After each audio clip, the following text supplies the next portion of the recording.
Good morning, everybody. Uneducated Economist here. So, occasionally I get an article from maybe two or three sources. Like people send them to me, they email them to me or, send me a link to it or somehow. And that article that came out in CNBC about the guy, what was it? It was the former Congressman John Delaney, I think is his name, had stated that a proposal that Congress should consider is that in order to get the stimulus check, a $1,500 stimulus check, you would have to be vaccinated for COVID. And I thought to myself, man, is that not ever government manipulation of the people right there? You think about this for just a second. Besides all the reasonings behind it, like all the maybe good or bad or whatever you want to say about it, that's fine. Just think about this for just a second. The stimulus package is to save the economy. That's the whole point of it. But this guy says, yeah, but you know what? Never let a good crisis go to waste. And we can really use this as a manipulation of the people to get them to vaccinate in order to get the $1,500 check. Now, I thought about that for just a second, and I thought, that just proves to me that the economy is not that important, or they want to use pain to push the people. Because you think about this, if it's a fear or a bribe or a fear of pain of something like that, or pain in general, we're not going to allow you to have it and you're going to starve, that kind of pain, that's manipulation. I mean, that is the government persuading the people in a very, I don't know how to put it, draconian manner?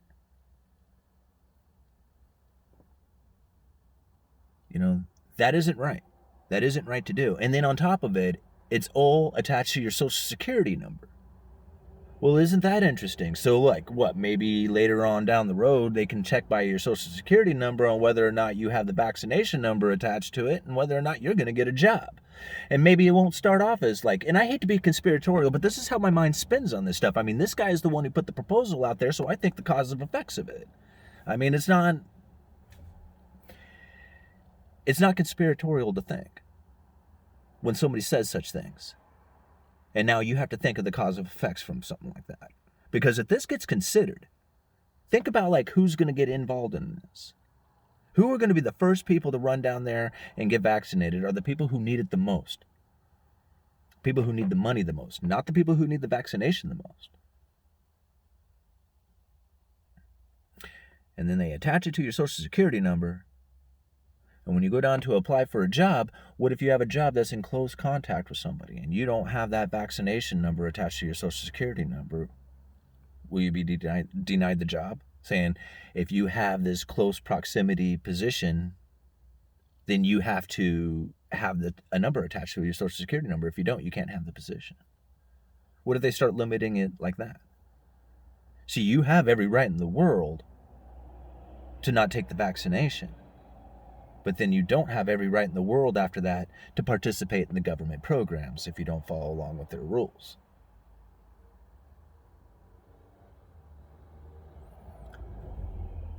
And it's not about necessarily setting up a system that can control you. It's taking advantage of a system that will allow them to control you. Because the idea that helicopter money or some kind of stimulus checks and stuff like that, those things are going to be more frequent and coming into the future. And you can just tell because there's plenty of talk from the Federal Reserve about how to set up a digital wallet in order to distribute future stimulus packages. They know they're coming. They know it. They have to do it.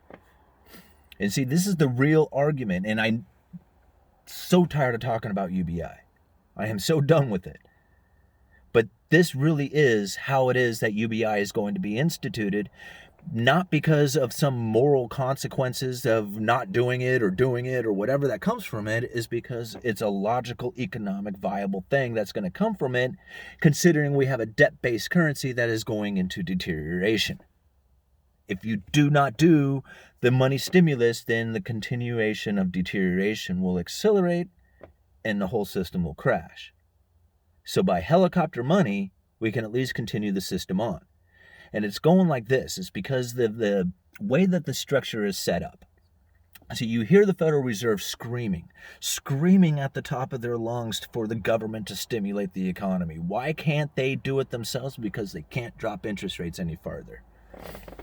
See, this is how the Federal Reserve would typically stimulate the economy, is that they would drop interest rates around 5%.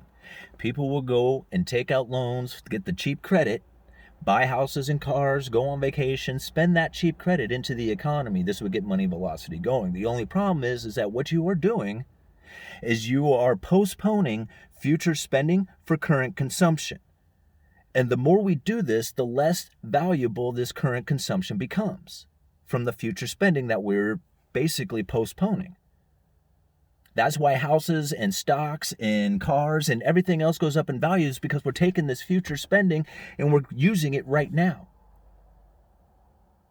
And so every minute that passed, every day that passes, we need even more and more of this future spending to consume today. And it's becoming less effective. And without the ability to drop interest rates, you don't have the ability to reach out there farther and take more of that future consumption or future spending away to do the current consumption. And so there's the Fed's like, oh, we're stuck. We don't know what to do. We can't drop these interest rates. You guys got to do something about getting money into the hands of the people so they can get it out there and start spending it. See, what's going on now with it is that the Federal Reserve, they buy treasuries. This is like their number one asset that they buy. And over the years, interest rates on those treasuries have gone to pretty much nothing. See, for years and years, people would say gold is a dumb asset, it doesn't pay an interest rate. At least if you buy treasuries, you would pay an interest rate. So if you buy a 10-year treasury, it's just treasuries, if you're not familiar, it's just an IOU. It says, hey, I promise to pay you back what you gave me plus an interest rate. That's it. It's just an IOU. That's what a bond is. And these things are sellable. So as interest rates fall and the bond that you purchase has a higher interest rate that's attached to it, that you paid, when you paid for it, it pays a 10% yield, and the interest rates drop down to, an 8% yield, yours has a premium to it. You get to sell it. But here's the problem, is that as a millionaire back in the early 80s, or, let's just say when interest rates were around 10% on a 10-year treasury, you could have $1 million in treasuries. And it would pay you $100,000 a year. That was a pretty good return. You could spend that into the economy. You could buy houses and cars and go on vacation. Having $1 million tied up in 10-year treasuries was a pretty good deal. Today, a millionaire buys 10-year treasuries, they will get a return of less than $10,000 a year. They can't really spend that money into the economy. So the lower the interest rates go, getting closer to zero, the more deflation starts to pick up as the money velocity slows, since the return on capital is almost nothing. You see what's happening there? They keep dropping the interest rates down to zero, and all of a sudden, capital has no return on it. It has no money velocity coming from all the money printing. So they can print as much money as they want.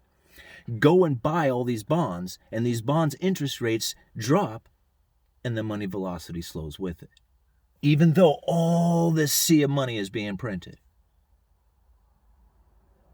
So now the Federal Reserve is like, okay, we can't drop interest rates. Nobody's going out there and grabbing a hold of this money and spending it into the economy. What do? Government, stimulus. You need stimulus. You need to borrow money, right? Sell these bonds. We, the Federal Reserve, will print up a bunch of money, buy your bonds. You take that money and go and stimulate the economy with it. And this is where the idea that they're going to be just handing it out, because at some point, we, the people, need to go out there and spend that money into the economy in order to get the thing going again. And unfortunately, every time they try to stimulate the economy with more quantitative easing and more printing, it drops the interest rates even farther, slowing the money velocity even more. The effect, it does a short term. It's like they get a boost. Bam! You get the stimulus. You go out there, you spend it, all of a sudden people are like, hey, cool, everything's working. But then immediately, it's over. Because the long-term effects of this quantitative easing is slowing the economy down for a very short-term stimulus gain. And that's what's happening over and over again here. So as the stimulus packages come out, because they are definitely going to come, they are not going to just hand them out willy-nilly, saying, here, go for it. They are going to push and prod and fear and do whatever they can to make you behave in certain fashions.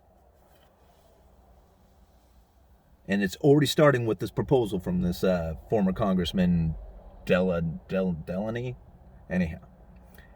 So that's my thoughts on this, on that particular subject. What else did I want to say? Well, anyway, I'm going to come out and probably make another video later on this afternoon, but I just wanted to talk about that particular article because it was sent to me so many times and just kind of my thoughts about it after I read it. So, okay, Uneducated Economist, you guys let me know.